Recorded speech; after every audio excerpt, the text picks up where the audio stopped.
Hai guys, welcome back to my YouTube channel Republic Fun. So hari ini kita akan melanjutkan part yang kedua dari cerita perantauan di Jakarta. So hari ini gue akan bercerita tentang pendidikan gue di Jakarta. Namun sebelumnya gue akan cerita gue sekolah di mana aja sih sebelumnya gitu. Oke, yang pertama gue sekolah SD di SD negeri 07436 itu di Desa Siare 1, jadi di Gunung Sitoli Selatan. Buat orang desa harusnya tahu sih itu letaknya di mana. Di atasnya Om Latas Seminari. So setelah gue lulus SD itu gue lulus selama 6 tahun saja, jadi nggak naik kelas, nggak tinggal kelas maksudnya. Dan puji Tuhan selalu dapat ranking. Kemudian lanjut di SMP Negeri 4. Dulu namanya SMP 6, habis itu SMP 5, dan terakhir tuh update-nya seingat gue ya, gue nggak tahu, tapi terakhir tuh gue dengar SMP Negeri 4 sih ya. Dan sama juga dari kelas 1 sampai kelas 3 gue cuma 3 tahun doang di sana, 3 tahun doang, dan dapat ranking terus. Kemudian gue lanjut di SMK Swasta Kristen BNKP Gunung Sitoli, sama itu di sana juga cuma 3 tahun, nggak nambah alias nggak tinggal kelas, dan puji Tuhan dapat ranking juga di sana. Boleh dicek juga. Dan selama yang berkesan sih dari cerita di SMP. Di SMP itu udah mulai belajar yang namanya nyari kursus gratis. Jadi kayak pergi ke kursus bahasa Inggris, kursus komputer dulu belum ada, baru bahasa Inggris doang. Dan kemudian di SMK itu udah tersedia di sekolahnya untuk kursus bahasa Inggris dan kursus komputer. So selama gue SMK, hampir setiap pulangnya itu jam 4 atau jam 5 sore. Why? Karena gue selalu memanfaatkan setiap harinya itu untuk ikut ekstrakurikuler. Yang pertama, gue ikut kursus komputer sampai gue jadi asistennya Ibu Silver waktu itu buat ngajar teman-teman yang lain. Dan yang kedua, kursus bahasa Inggris. Kemudian yang ketiga, gue juga ikut pramuka.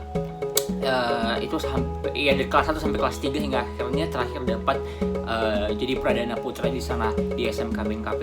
So meaning sih di sini buat kalian yang masih sekolah, untuk adik-adik yang di sana khususnya yang di Nias, ada baiknya menurut gua kalau kalian mengambil kursus, karena di zaman sekarang kalau gak punya basic ataupun keahlian, cukup susah untuk dapat diterima di lapangan kerja. Apalagi untuk bahasa Inggris itu sangat penting. Karena pengalaman gue aja beberapa interview di beberapa perusahaan ternama itu interviewnya selalu bahasa Inggris. Oke, kemudian komputer itu wajib karena sekarang di era digital semua pekerjaan dilakukan secara digitalisasi. Oke, mau ngirim email nggak mungkin pakai pos lagi, selalu pakai komputer dan fasilitas lainnya. So usahakan kalian tidak kudet dengan itu ya, harus bisa. Caranya gimana? Ya inisiatif sendiri, cari kursus bahasa Inggris. Biasa di sekolah juga udah difasilitasi. So manfaatkan itu dengan baik sebelum kamu menyesal ketika kamu sudah mencari kerja nanti. Dan kita skip setelah selesai SMK, itu gue lulus tahun 2013.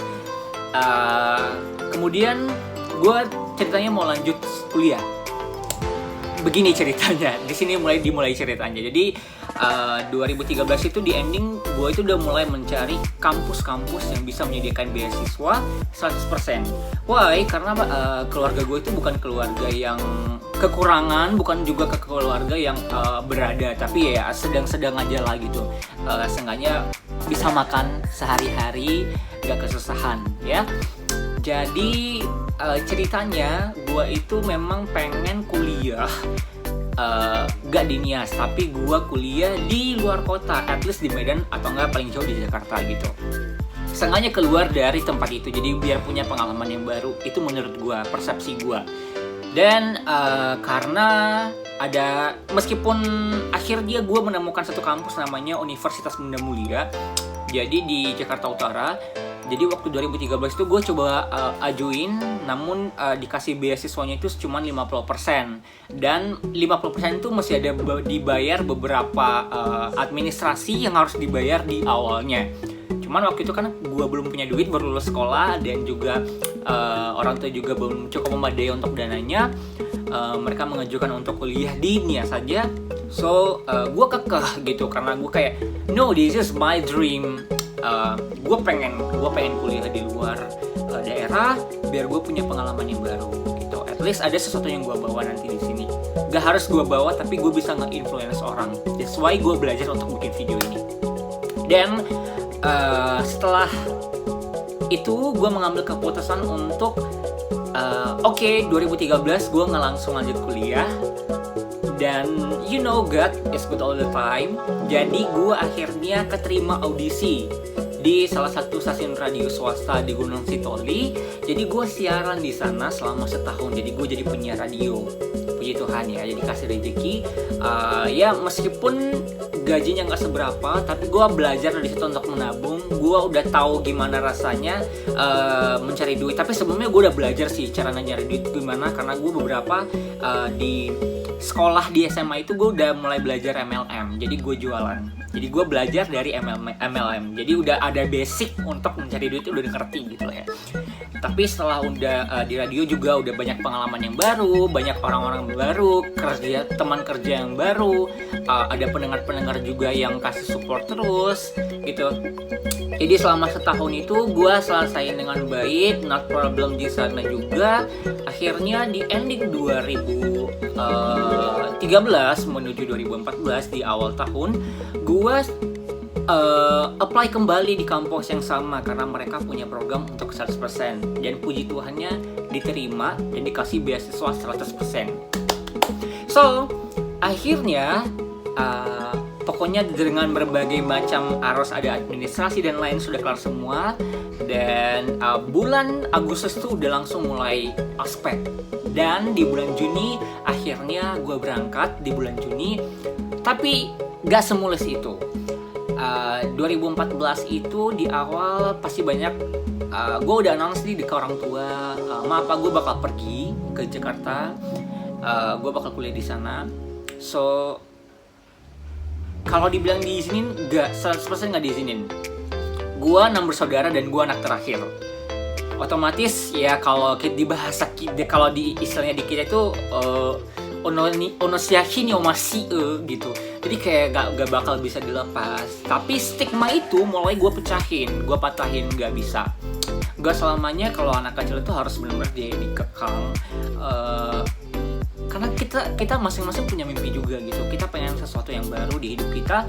Karena yang jalanin hidup kita sendiri itu bukan orang lain, tapi kita sendiri nantinya gitu. So lu harus punya paradigma seperti itu at least gitu. Jadi lu punya kehidupan yang lebih baik. Dan intinya setelah gak diizinin, gue harusnya berangkat di Februari tapi gue kecelakaan. Karena menurut gue itu bukan karena suatu kebetulan, tapi karena gue gak diizinin sama orang tua. Gue mau dapat restu yang akhirnya semua duit yang dikumpulin itu gue pakai untuk buat berobat. Jadi akhirnya waktu itu pokoknya gue kecelakaan, masuk rumah sakit sampai kuku gue ini tuh kayak copot gitu loh, copot nggak ada kuku, jadi kuku ini kuku yang baru.